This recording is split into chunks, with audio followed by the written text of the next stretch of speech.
నగేష్ గారు, ఈరోజు మీరు తీసుకున్న నిర్ణయం, పొన్నం ప్రభాకర్ గారు లాంటి ఒక ఉద్యమకారుణ్ణి కేసీఆర్ గారి ఇంటికి పంపించి తెలంగాణ తల్లి, ఏ తెలంగాణ తల్లి చుట్టైతే వివాదం నడుస్తుందో, ఏ తెలంగాణ తల్లి విగ్రహాన్ని రూపురేఖల్ని మీరు మారుస్తున్నారని ప్రచారం జరుగుతుందో, ఏ తెలంగాణ తల్లి చుట్టూ మీరు రాజకీయాలు తిప్పుతున్నారో, ఆ తెలంగాణ తల్లి విగ్రహ ఆవిష్కరణకు మీరు ప్రతిష్టాత్మకంగా తీసుకున్నారు. అందుకే గవర్నర్ గారిని ఇన్వైట్ చేశారు, అటు మజ్లీస్ పార్టీ ప్రెసిడెంట్ని ఇన్వైట్ చేశారు, బీజేపీ కేంద్ర మంత్రులను ఇన్వైట్ చేశారు, ఇప్పుడు అపోజిషన్ లీడర్గా ఉన్న కేసీఆర్ గారింటికి కూడా పంపించారు. ఇదే ప్రోటోకాల్ ప్రకారం జరిగింది అని కాకుండా దీని వెనుకున్న కథ ఏంటి?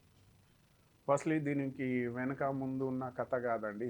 ఇది కాంగ్రెస్ పార్టీ సమాజం నెలకొల్పడానికి ఓ డెమోక్రటిక్ వాల్యూలో ఎథికల్ పేస్ పాలిటిక్స్ చేయాలన్న కోణంలో అక్కడ కేసీఆర్ గారికి పిలిపించుకోవడం, ఇన్విటేషన్ ఇవ్వడం. అంటే ఇక్కడ క్యాబినెట్ హోదాలో ఉన్న పొన్నం ప్రభాకర్ గారు వెళ్ళి ఇవ్వడం, యూనో అది ఓ సింబాలిక్ గుడ్ గెస్చర్. అది ఎలాంటి అంటే ఓ ఎథికల్ పాలిటిక్స్కి నాంది పలకడము. ఇక్కడ కొన్ని మీరు ప్రీవియస్గా చూస్తే మీరు పార్లమెంట్ని బీజేపీ ఓపెన్ చేసింది, ఏకపక్ష ధోరణి. మోడీ ఇనాగ్రేట్ చేశారు. రైల్వే ప్రాజెక్ట్స్ ఉన్నాయి, మోడీ గారే ఇనాగ్రేట్ చేస్తారు. ఏ వెల్ఫేర్ స్కీమ్ అయినా సరే ఇనాగ్రేషన్ ఎవరు చేస్తారు? Stand up India, stand still India, startup India అని గొప్పగా పార్లమెంట్ భవనానికి మీకు కూడా ఇన్విటేషన్ పంపించారు కదా. ఇన్విటేషన్ ఎక్కడ పంపించారండి? ఏ నాయకుల్ని మేము ఫ్రంట్ లైన్లో ఉండి అక్కడ ఏమైనా ఇనాగ్రల్ సెరమనీ జరుగుతున్నప్పుడు ఎక్కడ ఉన్నారండి? సరే, మనం రాష్ట్రం గురించి మాట్లాడదాం. ఇప్పుడు వాళ్ళు అంటే చెప్తున్నాను నేను, బీజేపీ అండర్స్టాండింగ్ వేరు, level of politics is different BJP. అలాగే బీఆర్ఎస్ది కూడా వేరు. ఇప్పుడు తెలంగాణ తల్లి అనేది ఎమోషన్. ఓన్లీ తల్లి రూపంలో ఎందుకు కల్పించుకుంటాము అంటే సహనం, ఓపిక, ఫీమేల్స్కి ఆ పేషెన్స్ ఉండాలి. రాబోయే తరానికి గెస్చర్ అబౌట్ యూనో ఫీమేల్స్ అంటే భారతమాతలోను తెలుగు తల్లిలోను ఇప్పుడు ఉన్న తెలంగాణ తల్లిలోను ఇవేం ఫీచర్స్ మీకు కనిపించలేదా? భరతమాత తల్లిలో అయితే 100% మీరు చూస్తే సింహం, భగవత్ ఆ రూపం ఇప్పుడు వచ్చింది, బీజేపీ పెట్టింది.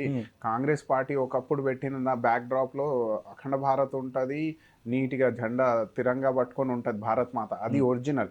కానీ ఇప్పుడు అది మారి వేరే ఫోటో వస్తూ ఉంటుంది. ఇంటర్నెట్లో మీరు సెర్చ్ చేసినా ఆ ఫోటో దొరకదు, పాత ఫోటో దొరకదు. ఎందుకంటే అది బీజేపీ కల్పితం అవన్నీ చేసింది. ప్రస్తుతానికి ఉన్న కాంగ్రెస్ గవర్నమెంట్ ఏం చేస్తుంది అంటే తెలంగాణ ఆర్ట్ అండ్ కల్చర్ని, ఇక్కడ ఎమోషన్ని కనెక్ట్ అయ్యే రూపం, ప్రతి ఒక్కరి ఇంట్లో మన రూపం ఇది అని అనిపించే రూపం కాంగ్రెస్ గవర్నమెంట్ సీఎం రేవంత్ రెడ్డి గారి హయాంలో లీడర్షిప్లో ముందుకు తీసుకొచ్చిన తర్వాత ప్రజలందరూ కనెక్ట్ అవుతున్నారు దానికి. అదే భాగంలో ఇప్పుడు బీఆర్ఎస్ దానికి పట్టి పాలిటిక్స్ చేస్తుంది, ఇది ఎవరి విగ్రహం, అది ఎవరి విగ్రహం అని.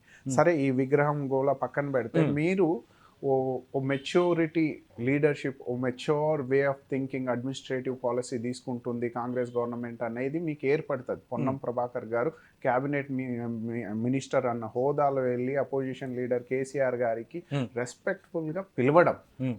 ఒకవేళ మీరు చూడండి, ఇదే బీఆర్ఎస్ గవర్నమెంట్ అధికారంలో ఉన్నప్పుడు సెక్రటేరియట్ ఇనాగ్రేషన్ చేసుకున్నారు. ఏ అపోజిషన్ లీడర్ని కానీ గవర్నర్ గారిని, అప్పుడు మహిళనేగా గవర్నర్, పిలిచిరా? ఇక్కడ అలా కాదు కదా, గవర్నర్ నుంచి అపోజిషన్ లీడర్ వరకు ప్రతి ఒక్కరిని పిలిపిస్తుంది గవర్నమెంట్. ఎందుకు? అందరితో పాటు సమాజం, అందరు ఉంటేనే సమాజం అని. ఏకపక్ష ధోరణి, ఆటోక్రాటిక్ రూల్ అలా ఉండదు. డెమోక్రటిక్ వాల్యూలో, డెమోక్రటిక్ ఇథోస్లో న్యూ పొలిటికల్ ఇథోస్ని రాబోయే తరానికి నేర్పించడానికే కాంగ్రెస్ గవర్నమెంట్ ఈ నిర్ణయం తీసుకుంది. దాంట్లో పొలిటికల్ ఏం లేదండి, జీరో పొలిటికల్ థాట్. అది అందరితో పాటు తెలంగాణ తల్లి అనేది అందరి ఎమోషన్. ఆ ఎమోషన్ని ఇప్పుడు కేసీఆర్ గారు రెస్పెక్ట్ చేసి వస్తారని మేము భావిస్తున్నాం.